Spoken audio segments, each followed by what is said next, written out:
రాహుల్ గాంధీ గారు ప్రధాన ప్రతిపక్ష నాయకుడు లోక్సభలో వారు ఈ దేశంలో జరుగుతున్నటువంటి ఓట్లకు సంబంధించిన సమాచారాన్ని ఉన్నవాళ్ళని లేనట్టుగా లేనటువంటి ఉన్నట్లుగా చనిపోయినటువంటి వాళ్ళని ఉన్నట్లుగా ఓట్లు ఉన్నటువంటి వాళ్ళని తీసేసినట్టుగా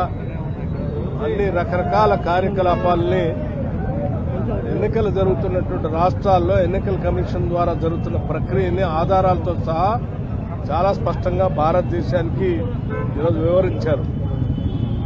వారు వివరణ మీదట ఎన్నికల కమిషన్ వాటిపైన సమగ్రమైనటువంటి దర్యాప్తు చేసి శ్రీ రాహుల్ గాంధీ గారు అడుగుతున్నటువంటి ఓటర్ లిస్టు సంబంధించినటువంటి సాఫ్ట్ కాపీని ప్రజలందరికీ అంటే పౌరులందరికీ అందుబాటులో ఉంచేటట్టుగా చేయమని వారు డిమాండ్ చేస్తూ ఉంటే వారు లేవనెత్తినటువంటి అంశాలను కానీ లేకపోతే అఖిల భారత కాంగ్రెస్ కమిటీ అధ్యక్షుడు శ్రీ మల్లికార్జున్ ఖర్గే గారి నాయకత్వంలో ఇండియా కూటమి లేవనెత్తినటువంటి అంశాలు కానీ సమాధానాలు చెప్పకుండా కక్ష సాధింపు ధోరణితో వాస్తవాల్ని బయటకు పెట్టినటువంటి రాహుల్ గాంధీ గారి పైన కేసులు పెట్టడం కోసం చేస్తున్నటువంటి ప్రయత్నాన్ని అఖిల భారత కాంగ్రెస్ కమిటీ దేశవ్యాప్తంగా కూడా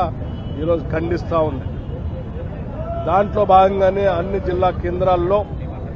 దేశవ్యాప్తంగా జిల్లా కాంగ్రెస్ అధ్యక్షుల నాయకత్వంలో ఈరోజు క్యాండిల్ లైట్ ర్యాలీ చేసి వాస్తవాల్ని ప్రజలకు వివరించే కార్యక్రమాన్ని